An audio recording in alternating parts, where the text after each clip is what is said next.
The Friday Sports Riot on SportsTownChicago.com.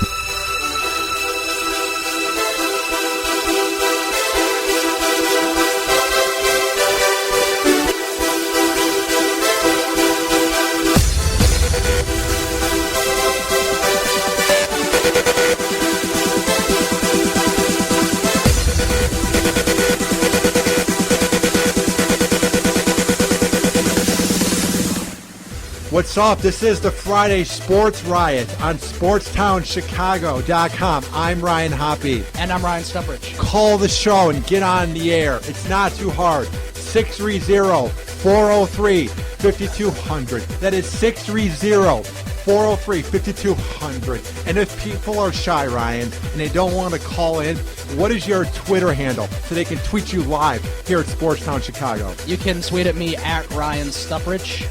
I'm at Hoppy Radio 893. All right, Ryan. Who is on the phone line? From 670 The Score, we have Mark Grote on the Illinois Center for Broadcasting Hotline. What's up, Mark? Ryan, what's going on, gentlemen? Beautiful day in the great, big, beautiful city of Chicago. What's happening? Yeah, not much. And how was your event this morning at Dunkin' Donuts for the Special Olympics with the Mully and Hanley show earlier this morning? Appreciate you guys asking about that. It was splendid. I think this is the fourth or fifth year in a row that I've done it, and I'm happy to report that it went off without any sort of incident this year. In the past, there have been parking tickets given out, which was really quite ironic. I mean, the place was flooded with cops who've had some fun there in the past. I did not go on the roof this year, but it's a fantastic event, and they raise hundreds of thousands of dollars throughout the state of Illinois for Special Olympics, as you guys said, with cops literally on the rooftops of various Dunkin' Donuts and raking in money, and I'm always glad to be a part of it. Plus, I get the good sandwiches from Dunkin' Donuts, so I'm not going to lie to you. Yeah. That's good. So everything works out in the end. Now, moving on to the Hawks, what is your take as they beat the Kings 5-4 in double overtime? Well, I thought that the Blackhawks had to work way too hard to get a win in a must-win situation at home. So that's kind of what scares me. I mean, even though when I put my fan hat on during that game, it was thrilling that they won the game and the way things ended, and that they won the game and that the series has been extended. But if I was the LA Kings, I would have felt really good about the performance they had too, because we always use words like resilience in sports, and they kind of were the essence of that the other night. Every single time the Blackhawks scored a goal, they get up 2, and then the Kings start to come back. They get up 3-1, and then the Kings come back, tie it, eventually take a lead before the Ben Smith goal and the Handzus winner. So it scared me the way the Kings would not stop coming against raucous crowd. And in a game where you kind of thought the Blackhawks would win no matter what, because they had one last gas in them. So I don't feel particularly good about tonight's game. With that said, just because of the way I saw the Kings play on United Center ice. Do you think that they're going to bench Chris Versteeg the whole game, or do you think he could eventually see some time tonight? That's a great question.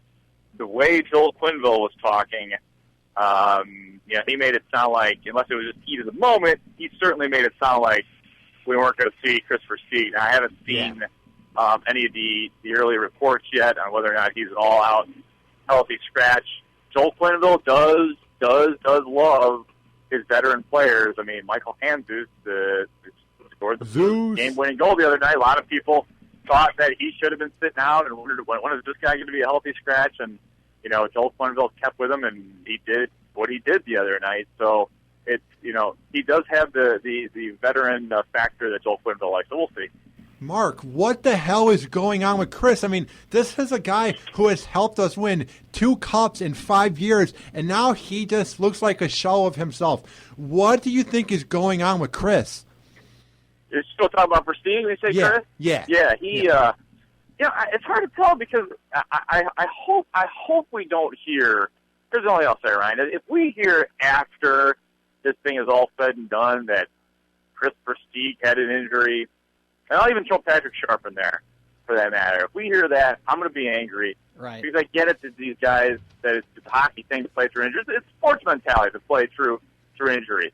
But when you're actually hurting your team, hurting the other guys on the team because you're hurt, that, to me, that's selfish. That's just you wanting to be out there and be part of the glory that is. Now, as far as like what really is wrong with Versteeg, if he's not hurt, I don't know. Can one spontaneously become old throughout a season? I mean, he's only 28 years old, 28, 29 maybe, Versteeg at best. So, and a lot of his errors seem to be mental. So, as opposed to just getting flat out beaten, although he is, but you can see that there's times where he just hasn't been in the right place at the right time. He's been flat out careless. So, I just think he's a player making errors right now, and like I said, I hope we don't find out that he's injured at first. I'll be even more angry, and I don't look at that as an enabling thing. Who do you think is going to win tonight? Do you think the Hawks or the Kings? Because it's going to be a tough game either way. Well, I got to stick with what I said earlier this week. I made a prediction on the score. I said that the Blackhawks would win at home in Game 5 as they did, which wasn't exactly going on a limb, I don't think, but I got that right, and I'm sticking with the Blackhawks losing tonight's game. I don't think they're going to get blown out by any means, but like I said, the Kings, I don't think the Kings are a better hockey team than the Blackhawks, but they sure as hell are a better hockey team than the Blackhawks right now. And they look like the team that's 4 lines deep, even though the Blackhawks, quote unquote, are 4 lines deep. The Kings look like legit in that way, and they just look faster, stronger, better at every single position right now than the Blackhawks. So, hate to do it, but I'm going to pick the Kings to win. What is your take on the Kings fan base? Because they annoy me. Because it's not even a fan base. They're a bunch of bandwagoners that go from being a fan of the Lakers to the Dodgers to the Angels to the Clippers, and now they care about the Kings. How annoying is it when you see them online talking smack about the Hawks like they're just a bunch of bandwagoners? What is your take on that fan base? Well, yeah, and I also think it's pretty fun that they, and maybe this is the essence of the LA Kings fan base, that I assume you guys heard the story about the Corey Crawford spraying the water on the fan. Yeah.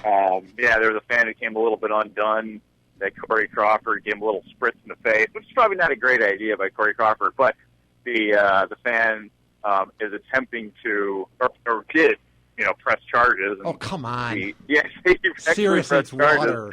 The funny thing, though, is I haven't heard it actually out of the mouth of the cop, but just reading the actual police report, because the police spokespeople do have to comment on it as public record, and the cop basically saying, we've got the report, and their attitude is, let's just put it this way. It's low priority as far as the things that we're looking into in the LAPD these days. So maybe that's the essence of the LA Kings fan base. It's always hard to sort of believe, and still, and even in this day and age when the Kings have been around for a while, in warm weather hockey cities in general, any of those Florida, West Coast teams, or Carolina. It's hard for me to still grasp that and think that they're, totally and completely legit fan base. But you nailed it, though. I mean, it's kind of, except for maybe the Dodgers and the Lakers, it's a jump. They like to jump on bandwagons in Los Angeles, no doubt. Whoever comes out of the West, whether it be the Hawks or the Kings, do you think that they could beat the red-hot New York Rangers, who have overcome a lot of adversity to make their way to the Stanley Cup Finals? Yeah, obviously being an Eastern Conference team, I'm not as familiar with the New York Rangers as I am with the Western Conference teams, but I've been watching fairly closely. I watched last night's game, and they are getting what you need right now, and that's some good goalie to play. And I guess I'm stepping all over my words when I say that, because it was great last night, but the game previous he wasn't so good, and giving up a bunch of goals. I wish it had been an even fight, though, that Montreal had Carey Price in there. It wasn't the case, but I think the New York Rangers are a legit contender for the title. It's funny because all the teams that are still alive right now are teams that go 4 lines deep and have incredible depth, and The New York Rangers have exactly that. They've got some hot goal scorers, so they are totally and completely capable and scary. What happened to the Habs? Because people thought they were just going to come in and beat the Rangers easily, and that is exactly what didn't happen. So what happened to Montreal? Well, I think that, honestly, I thought that when Carey Price went down, I thought that was a huge, devastating blow. But I think at this point in time in your season, if you're a team that's thinks it can contend for a Stanley Cup, you should have a capable backup. But I think that they were really affected by that, from a lot of different levels. They didn't seem like a team that was ready to rally around Pekarsky and be a legitimate and great team. I do think that there was some people who were surprised that they slipped or went as far as they did in the Western Conference to begin with. But I think once Carey Price went down, I think that it's pretty easy to point to that. But I think it's legitimate to point to that in this case. And before we let you go, Mark, are you doing anything fun over the weekend, or do you have any shows that you're doing this weekend? Yeah, you know what? I'm actually gathering with some friends to watch tonight's Blackhawks game, which is always a very very fun experience. And we are, Steve Rosenblum and I used to do a Saturday show. We're off tomorrow because of White Sox programming, but we will return to the airwaves a week from tomorrow, and I believe we're on remote, and I'll make sure to publicize that once I know exactly where we are and all the finer details of that. So we shall see. And we also had Gabe Salgado on earlier in the show, and he wanted us to say hi for you. So Gabe says hi. Yeah, well, he doesn't know what he's talking about. I can't believe you guys would have a guy like that on your show. That brings the credibility of the show right down. I hope that I've brought it back up again for you guys. Burn. Yeah. Yeah, that's a mistake on you guys are young. I understand. I understand you're going to make mistakes, but you play through the mistakes, and you guys will look back on this time sometime and you'll just laugh. So don't worry. Well, Mark, we will learn for the future. And here's to hoping that the Hawks somehow find a way to make it back to the Cup so we can see them versus those annoying Rangers. You know what? I agree. I got to tell you, like I said, my objective radio guy hat says Blackhawks are going to lose, but my fan hat, my heart will be rooting like crazy for them tonight because honestly, it's a blast when the Blackhawks win and we get a parade down here and just the civic pride that exists. It's so fun. Every single game is a gathering, awesome. and I love it. You see all the red and everybody wearing the Blackhawks stuff. I love that kind of stuff. It's goosebump kind of stuff. So I hope it gets to that, Ryan. I really do. Well, thanks for coming on to Friday Sports Riot on SportsTownChicago.com, and go Hawks. Go Hawks. Later, boys. Have a good weekend. Talk to you soon. You too, Mark. And that was Mark Grote. You can hear him every morning on 670 The Score, as he is the sports announcer for Moley and Hanley, and he is the co-host of Grote and Rosenblum. That's what it is. Yeah, I think it's just called the Grote and Rosenblum Show. And if you want to call the show and talk about everything that Mark Grote said on SportsTownChicago.com, it's not too hard. You can call 630-403-5200, 630-403-5200. And Ryan, what was your take on some of the things that Mark said? Well, I sort of agree with him, and here's my take on what I think is going to happen tonight. Yeah. I think the game's going to go into overtime, and I think the Kings it's so hard for me to pick because, like Mark Grote said, your heart wants the Hawks to win, but the logical pick and the pick that I think is more likely to happen is that the Kings are going to win.